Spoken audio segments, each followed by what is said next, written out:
Заживува ли конечно економијата? За последните 3 месеци од лани статистика измери раст од 3,7%. Владата се фали, експертите сугерираат на внимателност. Откако во првиот квартал БДП порасна минорно за само 0,9%, а во наредните два тој се зголемуваше за по 3%.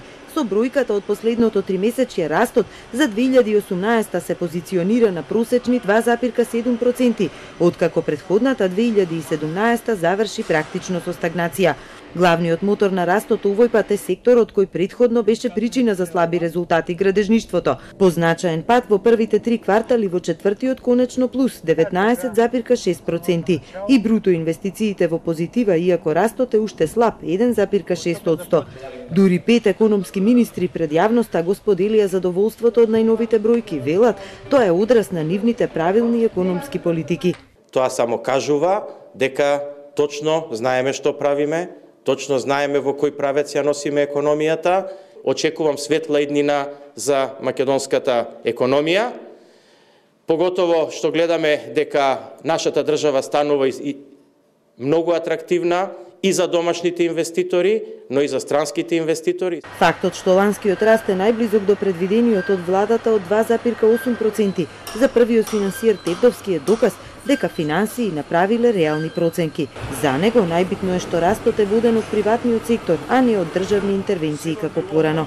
Нашата фискална политика овозможи поддршка за повисоки плати, за повеќе вработувања и за зголемени инвестиции. При тоа ова е постигнато со дисциплинирана фискална политика, буџетски дефицит од 1,8% од БДП, како и стабилизиран јавен долг од 48,7% од БДП.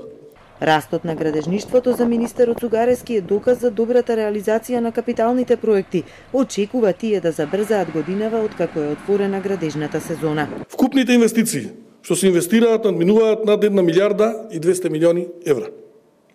Овие показатели само потврдуваат дека градежниот сектор се враќа на посакуваните двоцифрени стапки на раст и дека конечно граѓаните ќе ги видат бенефитите од овие инвестициони вложувања. За експертите пак растот од 3,7% во последниот квартал е позитивна вест, но советуваат владата да не го загуши овој добар тренд поради предстојните претседателски избори.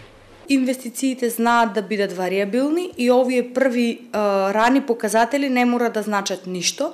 Меѓутоа, сепак, главната препорака на владата е оваа година да биде фокусот на економијата, да се искористат овие први позитивни сигнали врз економијата и да не се дозволи предстојните избори и потенцијални политички турбуленции да ги прекинат ваквиот позитивен тренд.